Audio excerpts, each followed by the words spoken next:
Economics का काफ़ी important lecture है बजट। तो काफ़ी इंपॉर्टेंट होने वाला आपके लिए लेक्चर ये। एग्जाम में काफ़ी क्वेश्चंस पूछे जाते हैं इस टॉपिक से।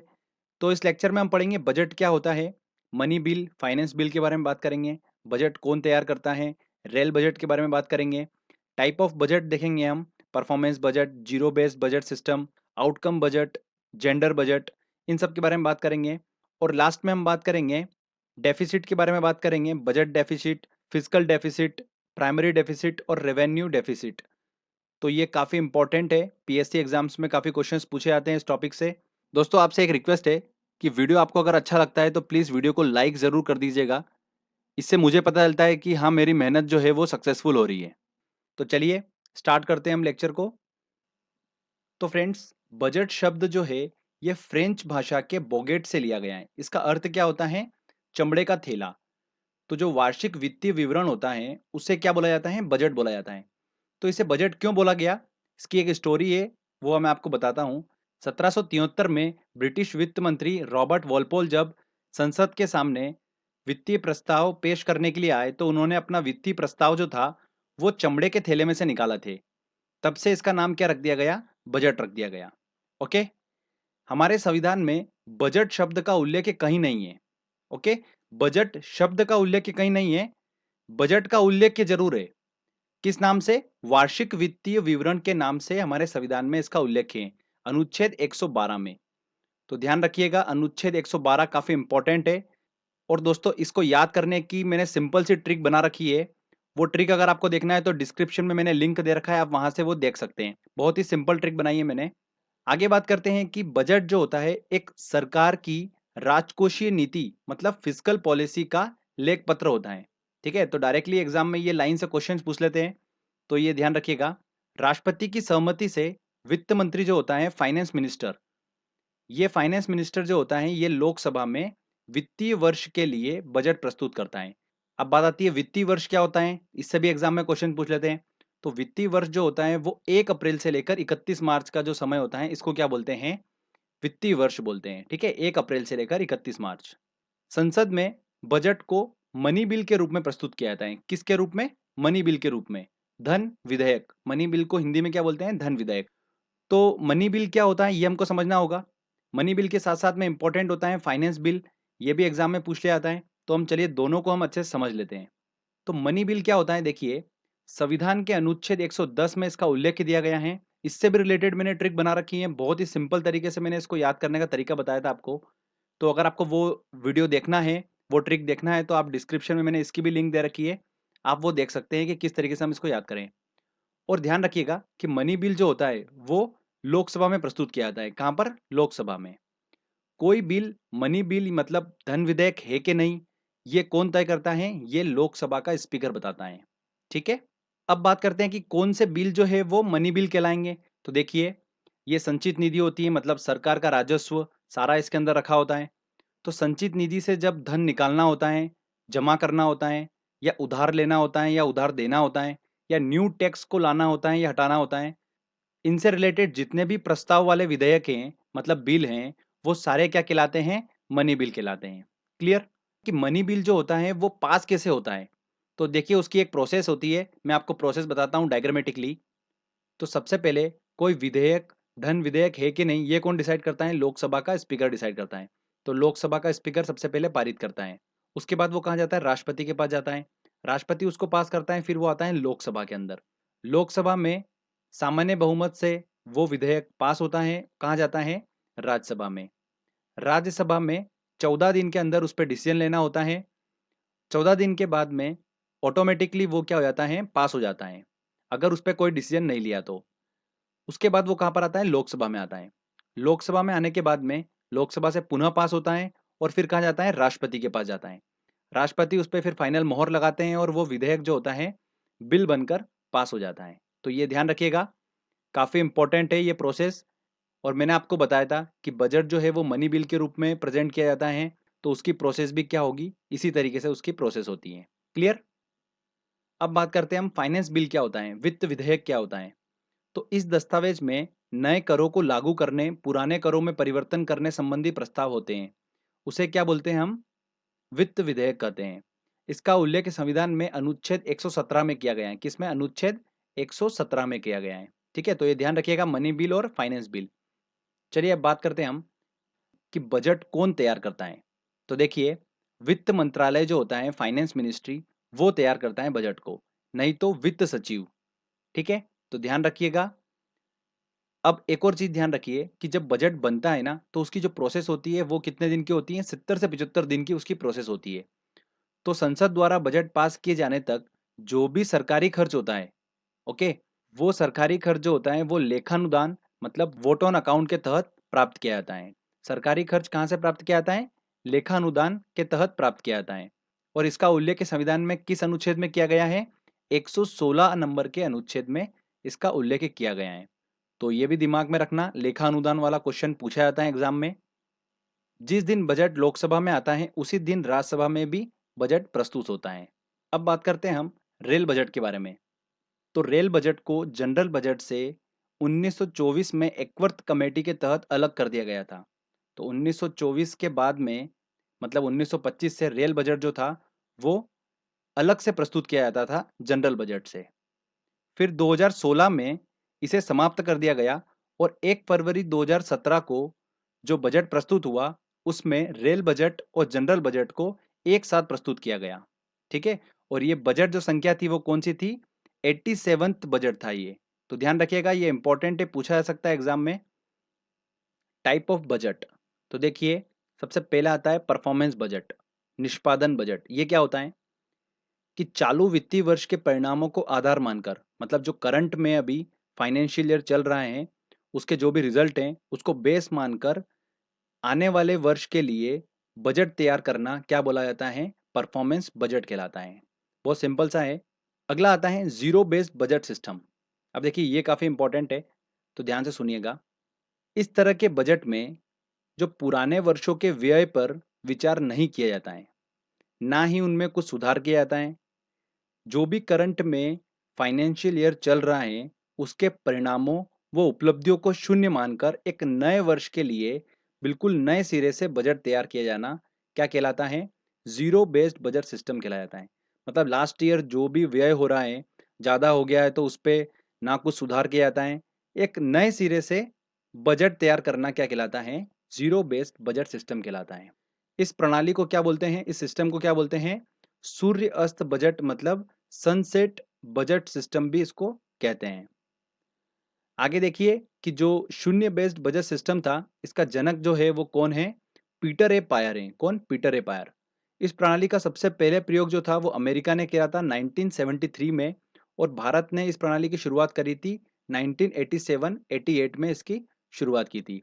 और सबसे पहला राज्य जिसने जीरो बेस्ड बजट सिस्टम को अपनाया था वो कौन था? आंध्र प्रदेश था। ओके, और भारत में आज ऑलमोस्ट सारे जो राज्य हैं वो आंशिक रूप से जीरो बेस्ड बजट सिस्टम को लागू किए हुए हैं। ओके, आगे बात करते हैं हम आउटकम बजट की। तो देखिए आउटकम बजट क्या होता है, तो ये थोड़ा ध्यान समझिएगा कि देश में हर साल बड़ी संख्या में विकास से संबंधित योजनाएं आती है। ठीक है, कौन कौन सी? जैसे मनरेगा, मध्याह्न भोजन योजना, प्रधानमंत्री ग्राम सड़क योजना, इस तरीके की बहुत सारी योजना आती है। और इन सब योजनाओं पर भारी भरकम पैसा खर्च होता है, आप सभी को पता ही है। ये योजनाएं कहाँ तक सफल रही है ये नापने का कोई पैमाना नहीं होता है। योजनाओं के लटके रहने से काफी पैसा खर्च होता है। इस तरह की कमियों को दूर करने के लिए देश का पहला आउटकम बजट 2005 में पेश किया गया। इसका मुख्य उद्देश्य क्या था कि चालू वित्तीय वर्ष मतलब जो फाइनेंशियल ईयर चल रहा है उसकी हर तिमाही की समीक्षा करना, हर 3 महीने में उसकी समीक्षा करना। तो इसे क्या बोला जाता है? आउटकम बजट बोला जाता है। तो आपको समझ में आया? चलिए नेक्स्ट लेते हैं अब हम जेंडर बजट। तो जेंडर बजट क्या होता है? देखिए कि ये बजट महिलाओं के विकास कल्याण से संबंधित योजनाओं और कार्यक्रमों के लिए प्रतिवर्ष एक निर्धारित राशि सुनिश्चित करता है। तो बस हमको इतना सा ध्यान रखना है कि जेंडर बजट महिलाओं के विकास कल्याण से संबंधित। ये एग्जाम में डायरेक्टली क्वेश्चन पूछ लेते हैं। बजट से संबंधित इंपॉर्टेंट पॉइंट्स। तो जो पहला बजट रखा था वो किसने रखा था? 1733 में प्रोफेसर फिलिप ने सबसे पहले बजट रखा था। भारत की अगर बात करें तो पहला बजट किसने रखा था? 1860 में जेम्स विल्सन ने रखा था सबसे पहला बजट। स्वतंत्र भारत के पहले बजट की बात करें तो किसने रखा था? 1947 में आर के सरमुखम शेट्टी ने रखा था। किसने? शेट्टी साहब ने। ठीक है। पहला गणतंत्र बजट की बात करें तो 1950 में जॉन मथाई ने रखा था पहला गणतंत्र बजट। तो ये चारों हमको ध्यान रखना है, किसी से भी क्वेश्चंस पूछा जा सकता है। आगे बात करते हैं कि भारत में सबसे ज्यादा बार बजट किसने रखा है? तो सबसे ज्यादा बार बजट प्रस्तुत करा है मोरारजी देसाई ने, 10 बार प्रस्तुत करा है। 8 बार जनरल बजट और 2 बार अंतरिम बजट। तो मोरारजी देसाई ने भारत में सबसे ज्यादा बार बजट रखा है। तो ये काफी इंपॉर्टेंट है। आगे बात करते हैं कि प्रधानमंत्री रहते हुए वित्त मंत्री भी रहे हैं ऐसे कौन कौन?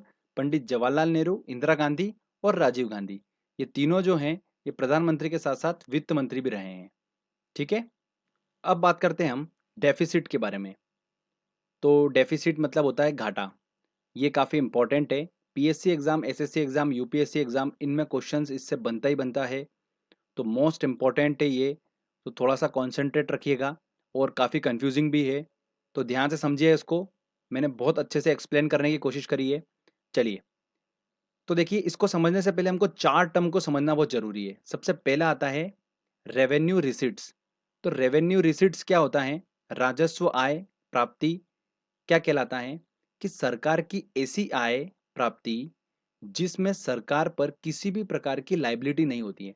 मतलब सरकार को ऐसी आय मिल रही है और सरकार पे उसको चुकाने की, वापस देने की कोई लाइबिलिटी नहीं है। जैसे टैक्स हुआ, ठीक है, इनडायरेक्ट टैक्स, डायरेक्ट टैक्स, दो प्रकार का टैक्स होते हैं। तो सरकार के पास में कोई भी लाइबिलिटी नहीं है उनको वापस चुकाने की। तो उसे क्या बोलेंगे हम? ऐसी सोर्स ऑफ इनकम को क्या बोलेंगे हम? रेवेन्यू रिसिट बोलेंगे। क्लियर? तो पहली टर्म क्लियर हुई। आगे बात करते हैं हम अब रेवेन्यू एक्सपेंडिचर की। ठीक है, राजस्व व्यय की। तो ये क्या होता है कि एक्सपेंडिचर मतलब क्या होता है? खर्चा होता है, पैसा हाथ से जाना। तो ऐसे सरकारी खर्चे जिनमें सरकार की न तो प्रोडक्शन कैपेसिटी का विस्तार हो रहा है और न ही फ्यूचर के लिए कोई इनकम जनरेट होगी। मतलब कैसी जगह पर पैसा खर्च हो रहा है? सरकारी विभागों पर होने वाला खर्च, सरकारी सब्सिडी। यहां से उनको पता है कि कोई भी इनकम जनरेट होने वाली नहीं है। तो ऐसे एक्सपेंस को क्या बोलेंगे हम? रेवेन्यू एक्सपेंडिचर बोलेंगे, राजस्व व्यय बोलेंगे। ठीक है। तो ये दोनों टर्म आपको क्लियर हुई है। अब बात करते हैं हम कैपिटल रिसिट्स की, पूंजीगत आय प्राप्ति। तो ये क्या होता है? सरकार की ऐसी आय प्राप्ति, ऐसी सोर्स ऑफ इनकम जिसमें सरकार पर लाइबिलिटी होती है। इन फ्यूचर सरकार को क्या करना होता है? भुगतान करना होता है। जैसे कि एग्जांपल लेते हैं हम, क्या? घरेलू ऋण, मतलब डोमेस्टिक जो भी वो कर्जा लेती है। विदेशी ऋण लेना, मतलब बाहर की बैंकों से वो क्या करती है? भारत सरकार कर्जा लेती है। तो ये सब आता है किसके अंदर? कैपिटल रिसिट्स के अंदर आता है। इसके बाद एक और टर्म आती है कैपिटल एक्सपेंडिचर, पूंजीगत व्यय। इसमें क्या होता है? ऐसे सरकारी खर्चे जिनमें सरकार की प्रोडक्शन कैपेसिटी का विस्तार हो रहा है और फ्यूचर के लिए इनकम जनरेट होगी। जैसे कि अस्पताल, उद्योग धंधे, ये सब आते हैं कैपिटल एक्सपेंडिचर में। तो आपको ये चारों टर्म क्लियर हुई होगी। तो अब दोस्तों, अगर मैं बात करूं, कुल आय प्राप्ति की बात करूंगा, तो उसमें क्या क्या आ जाएगा? रेवेन्यू रिसिट्स भी आ जाएगा और कैपिटल रिसिट्स भी आ जाएगा। ठीक है। और अगर मैं बात करूं कुल व्यय की, तो उसमें क्या क्या आ जाएगा? रेवेन्यू एक्सपेंडिचर और कैपिटल एक्सपेंडिचर, ये दोनों आ जाएंगे। तो फ्रेंड्स, आपको ये चारों जो टर्म है ये अच्छे से क्लियर हुई होगी। तो आगे अब हम बात करते हैं कि fiscal deficit, budget deficit, revenue deficit क्या होता है, इनको हम समझते हैं। तो आपने अगर ये चारों समझा होगा तो फटाफट आप समझ जाएंगे। देखिए, टोटल एक्सपेंडिचर, ये टर्म आपको मैं क्लियर कर चुका हूँ। जब इसमें से हम माइनस करते हैं टोटल रिसिट्स को, जो कुल व्यय है वो ज़्यादा है, उसमें से हम माइनस करेंगे कुल प्राप्ति को। तो व्यय चूंकि ज़्यादा है तो क्या होगा? घाटा होगा। तो ऐसे घाटे को क्या बोलते हैं? बजटीय घाटा बोलते हैं, बजट डेफिसिट बोलते हैं। ठीक है।